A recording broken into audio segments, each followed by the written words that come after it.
Hello, I'm Dr. Snow with the Head, Neck, and Back Pain Relief Center of West Valley in West Valley City, Utah.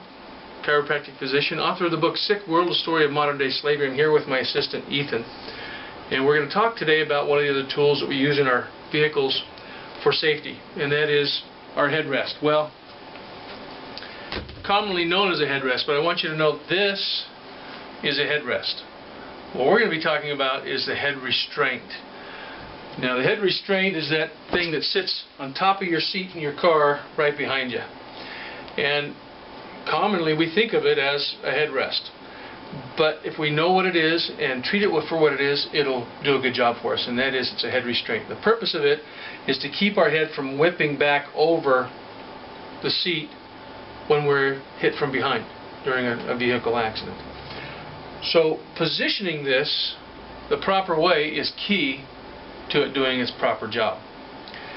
Most of us buy a car and we get in and we drive it and we never think about this and the fact that it's sitting way down here. When we're hit from behind, the first thing that happens is our upper back straightens out and we actually become about an inch taller.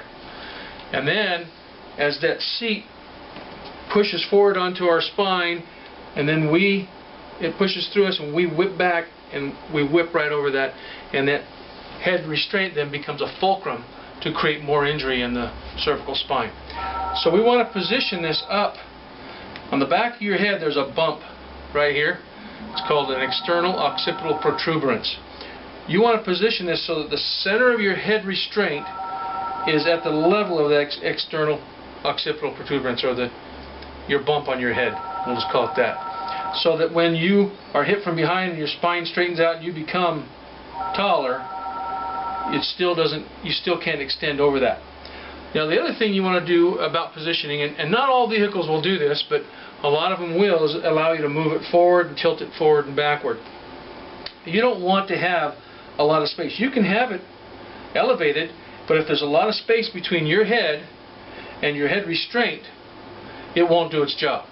You want to have it within an inch or less of your head, so that it can properly restrain your head from whipping back over there.